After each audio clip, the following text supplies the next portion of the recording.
కేటీఆర్ కు కాంగ్రెస్ నేత మల్లు రవి కౌంటర్ ఇచ్చారు. బీఆర్ఎస్ నాయకులు ఓటమిని జీర్ణించుకోలేకే ప్రభుత్వంపై విమర్శలు చేస్తున్నారన్నారు. కొల్లాపూర్లో కేటీఆర్ తప్పుడు సమాచారంతో అబద్ధాలు మాట్లాడారు. వ్యక్తిగత గొడవల్లో జరిగిన హత్యను కేటీఆర్ కాంగ్రెస్ పార్టీకి ఆపాదించే ప్రయత్నం చేస్తున్నారని మండిపడ్డారు. కేటీఆర్ వాస్తవాలు తెలుసుకుని మాట్లాడాలని మల్లు రవి అన్నారు. కాంగ్రెస్ పార్టీ తప్పని చెప్పడం కాకుండా అక్కడ ప్రజలు తీసుకున్న నిర్ణయం వల్లనే కదా కాంగ్రెస్ పార్టీ సంపూర్ణమైన మెజార్టీతో ప్రభుత్వాన్ని ఏర్పాటు చేసింది. దీన్ని మర్చిపోయి నోటికొచ్చినట్టు మాట్లాడుతున్నారు. నిన్న కొల్లాపూర్లో గ్రామానికి పోయి అక్కడేదో వాళ్ళ అన్నదమ్ములు ల్యాండ్ భూమి తగాదాలు పాత కక్షలను దృష్టిలో పెట్టుకొని చంపిన విషయాన్ని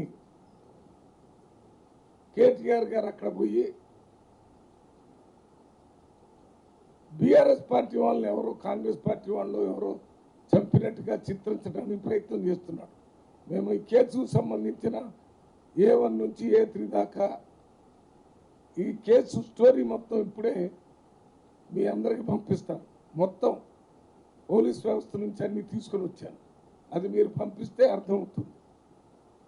ఎందుకు చేస్తున్నారంటే ఇవి రేపు జరగబోయే పార్లమెంట్ ఎన్నికల్లో మేము మళ్ళీ గెలుస్తాము, గెలవాలనేటటువంటి ఒక ఆశతో చేయటం ప్రతి పార్టీ ఆశతో ఉంటుంది.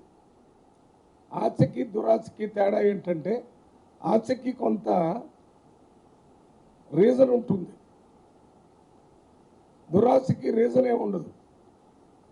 దురాశతోనే ఆ రకంగా ఆలోచన చేసి కాంగ్రెస్ పార్టీ మీద తప్పుడు స్టేట్మెంట్ ఇస్తున్నారు. వాటన్నిటి కూడా తీవ్రంగా ఖండిస్తున్నారు.